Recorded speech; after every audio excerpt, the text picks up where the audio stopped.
Sob, Free Practice 1 Qatar sudah selesai digelar nih. Akhirnya, sang juara dunia bertahan akhirnya kembali lagi ke sirkuit. Meskipun, ya belum bisa kenceng-kenceng amat sih bawa motornya, karena masih penyesuaian dengan hasil operasinya. Dan juga nih, ada kejutan, meskipun 10 besar dikuasai oleh Ducati, karena 6 dari 10 pembalap adalah dari Ducati. Tapi ada satu pembalap yang bersinar di Free Practice 1 ini. Dia adalah dari KTM, yaitu Maverick Vinales.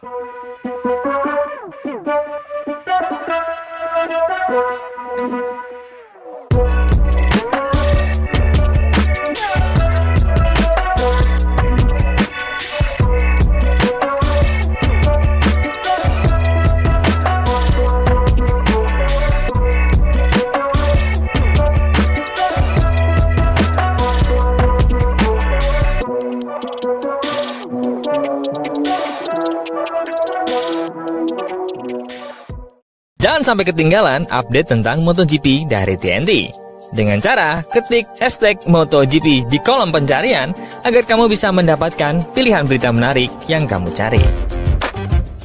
Ya, hasil Free Practice 1 MotoGP Lusail Qatar masih seperti yang diprediksikan, yaitu Marc Marquez akan menguasai seperti biasanya, dan awalnya adalah Alex Marquez selalu membuntutinya. Tapi kali ini, nomor 2-nya adalah pemenang MotoGP Qatar tahun 2023, yaitu Fabio Di Cia, memantapkan dirinya di nomor 2, yang membelah antara Marc Marquez dan Pecco Bagnaia. Dan di mana Alex Marquez? Alex Marquez ada satu strip di bawah Pecco Bagnaia, yaitu di nomor 4. Semoga nih, dengan berubahnya formasi ini, balapan nanti akan lebih merata dan lebih seru. Dan kejutan nih, di nomor 5, bukan Ducati, tapi KTM. Yang tahun lalu KTM bersinar di sini, baik Pedro Acosta di debutnya maupun Brad Binder yang bisa finish nomor 2, kini KTM terbaik diwakili oleh Maverick Vinales. Yang mana 3 balapan kemarin, Maverick Vinales masih belum mendapatkan feel yang bagus di motornya.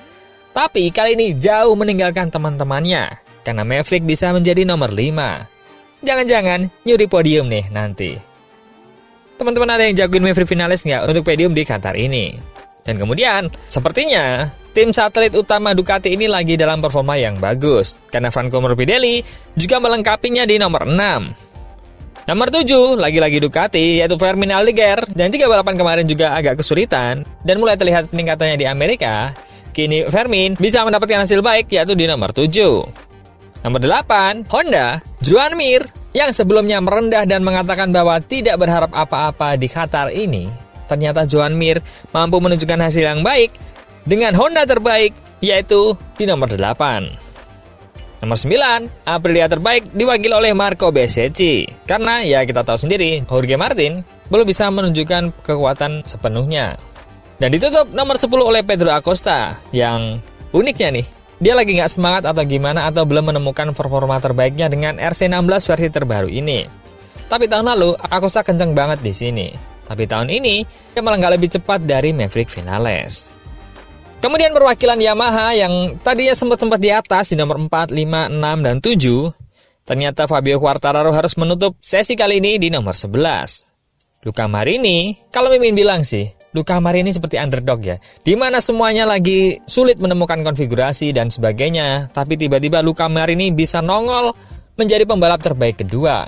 Seperti sebelumnya, ketika Joan Mir crash, Joan Zarco kesulitan, Luca Marini bisa finish di nomor 8. Apakah mulai nyetel nih dengan Honda?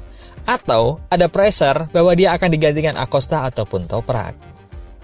Dan nomor 3, dari Yamaha pabrikan ada Alex Rins, Joan Zarco di nomor 14, Ogura nomor 15, Augusto Fernandez, yang ya di KTM seperti itulah. Tampak kesulitan, tapi Augusto Fernandez sedikit lebih terlihat di Yamaha ini. Tampaknya Yamaha lebih cocok untuk Augusto Fernandez, yang bisa menutup di nomor 16. Dan bahkan, dia lebih baik dari Brad Binder, yang notabene adalah teman sepabrikannya di tahun sebelumnya. Kini Augusto Fernandez bisa mengunggulinya meskipun ada di nomor 16. Brad Binder 17, Enea Bastian ini nampaknya masih belum menemukan setelan yang bagus, tetap ada di sisi-sisi belakang, yaitu ada di nomor 18. Jorge Martin, sepertinya dia hanya ingin menikmati balapannya saja nih. Jorge Martin ada di nomor 20, tapi meskipun begitu, dia lebih baik dari Raul Fernandez yang ada di nomor 21. dan Somket Chandra sejauh ini belum bisa kita banggakan nih prestasinya. Tapi semoga wakil Asia yang satu ini dia segera menemukan feel-nya di motor Hondanya. Kalau enggak, awas aja tahun depan digantikan Mario Aji nih. Oh, kata Menpora kita. Si pada ingat nggak? Sebelumnya, dalam persiapan MotoGP kali ini seru karena para pabrikan memiliki langkah-langkah yang menarik setelah melalui GP Amerika kemarin. Salah satunya adalah dari Yamaha, di mana setelah muak dengan memakai motor kedua yang bisa dibilang tak disetting sama sekali, Quartararo mengatakan tak akan menyentuh motornya kali ini di Qatar. Quartararo telah meminta perubahan taktik oleh tim Monster Yamaha-nya selama MotoGP Qatar akhir pekan ini. Pembalap Prancis itu yakin penyesuaian dan pengumpulan data yang terus-menerus telah mencegahnya untuk melaju dengan potensi penuh di 3 ronde pembukaan. Quartararo sekarang ingin menyederhanakan akhir pekannya di Lusail dengan tetap menggunakan satu konfigurasi dasar mulai latihan pertama dan seterusnya. Kami mencoba menemukan grip tetapi kami sudah mengubah setup sebanyak 20 kali. Jadi, kami tidak akan menemukan performa dengan mengubah lebih banyak lagi, kata Quartararo dikutip speedweek.com. Saya rasa ada baiknya untuk memiliki dasar untuk beradaptasi.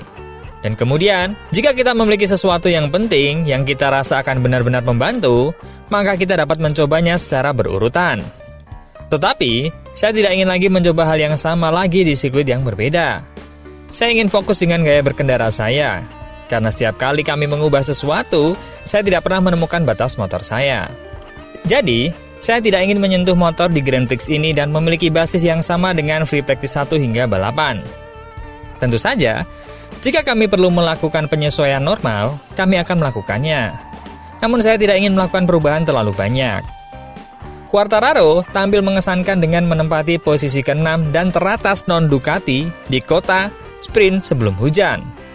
Kecelakaan putaran pengamatan dan kekacauan grid membuatnya berada di posisi ke-10 di Grand Prix. Balapan sprint adalah kali pertamanya saya benar-benar menikmati balapan tahun ini.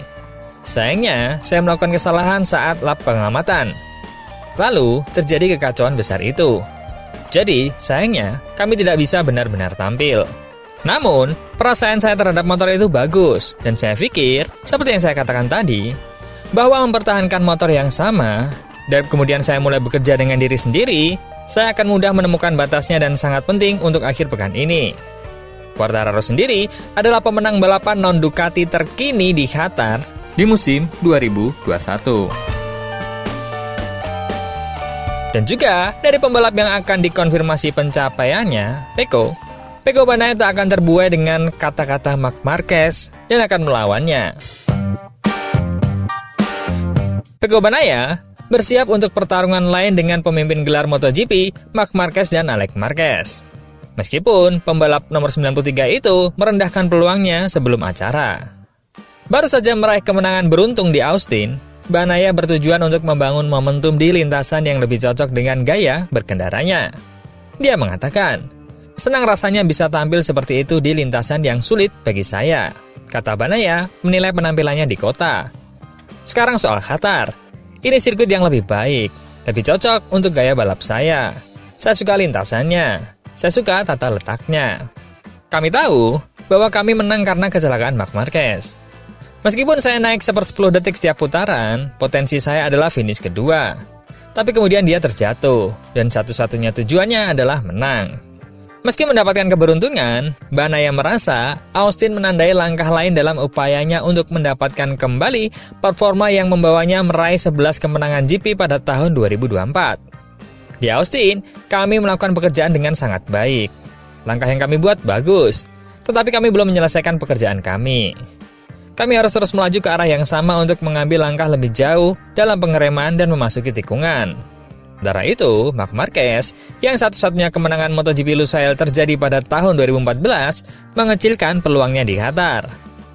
Ini adalah sirkuit pertama di mana secara teori, Alex Marquez dan Pecco lebih baik dari saya. Berdasarkan hasil historis, kata Marc Marquez.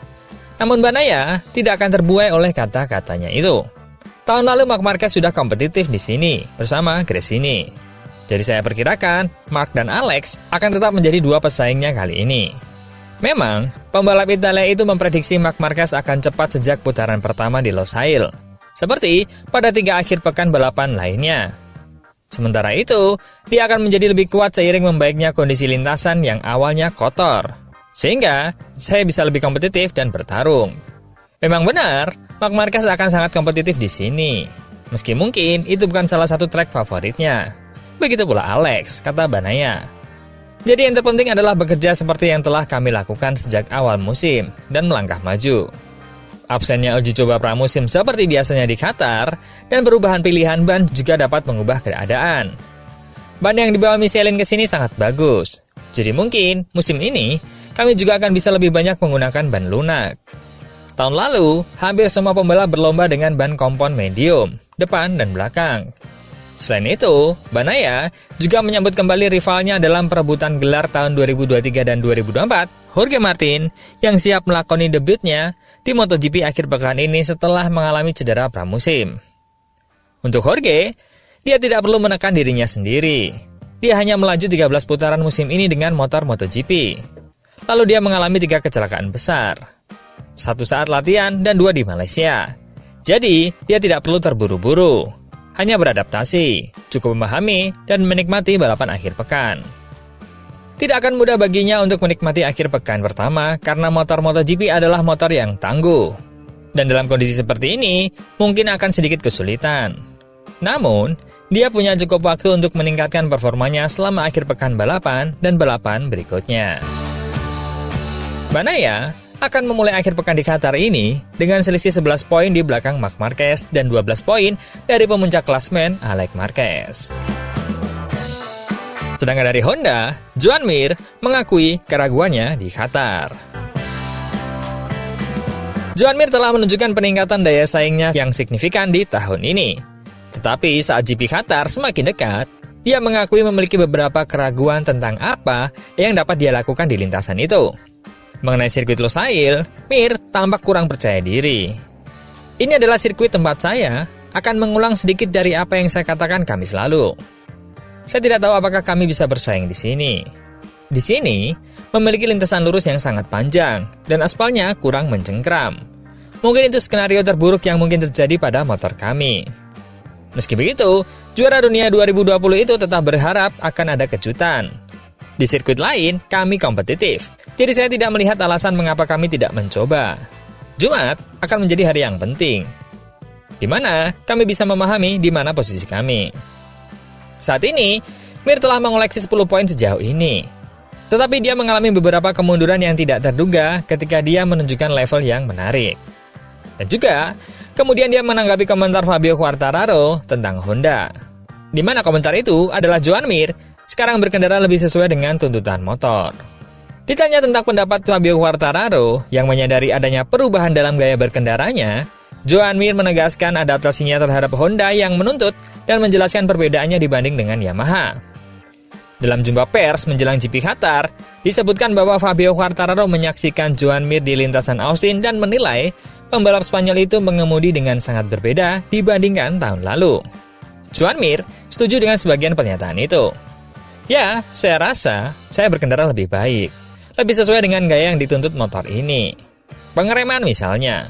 Fabio adalah seorang yang mengerem sangat keras. Dan mungkin dia menyadari bahwa ada orang lain yang melakukannya di depannya. Pembalap Honda itu memanfaatkan kesempatan itu untuk menyoroti perbedaan besar antara dua motor itu. Menurut saya, Yamaha cukup mirip dengan karakter motor Suzuki. Tapi Honda benar-benar berbeda. Kami harus memasuki tikungan dengan sangat cepat. Dengan kecepatan menikung yang baik. Karena kami tidak punya power saat keluar. Namun, kami punya feeling yang baik di depan dan memungkinkan kami untuk melakukan hal itu.